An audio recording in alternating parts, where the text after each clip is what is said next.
ఏనుగులు గుంపుగా వస్తే ఏం చేయవు, కానీ ఒక్కోసారి వేరై ఒంటరిగా వస్తుంది. దాంతోనే జాగ్రత్తగా ఉంటుంది.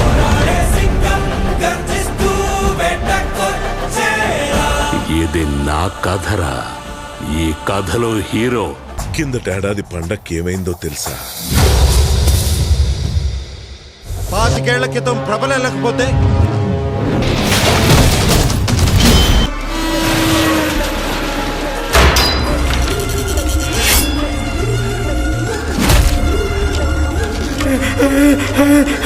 కూర్చున్న చోటనే నువ్వు స్కెచ్ చేసి మనుషుల్ని లేపేసేవాడువే.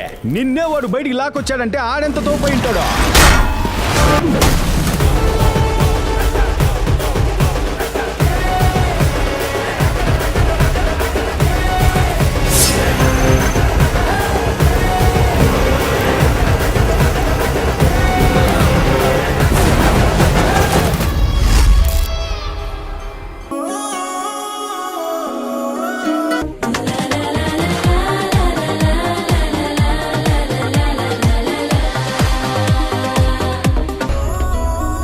అన్నాక కూసంత కళాపోసన ఉండాలి, లేదంటే సప్పగా ఉంటుంది లైఫ్.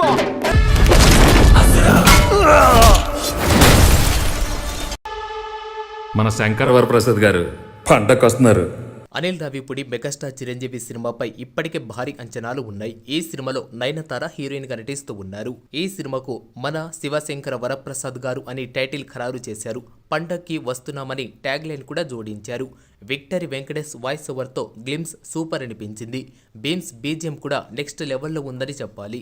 సంక్రాంతిన ఈ సినిమా విడుదలయ్యే అవకాశాలు ఉన్నాయి. భారీ అంచనాల మధ్య వస్తున్న చిరు డైరెక్టర్ అనిల్ రావిపూడి ఈ సంక్రాంతిన నవ్వులు పూయించడంతో పాటు భారీ కలెక్షన్లు కూడా అందుకునే అవకాశాలు కనిపిస్తున్నాయి.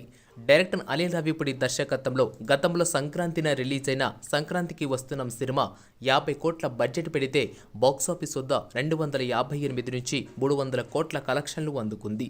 ఇప్పుడొస్తున్న ఈ సినిమా మంచి టాక్ వస్తే మాత్రం భారీ రికార్డు నమోదు చేసే అవకాశాలు కనిపిస్తున్నాయి.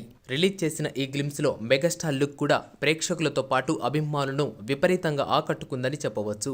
ఈ వీడియో మీకు నచ్చితే లైక్ చేయండి. ఇలాంటి వీడియోస్ మరికొన్ని కావాలి అంటే ఈ ఛానల్ని సబ్స్క్రైబ్ చేసుకోండి.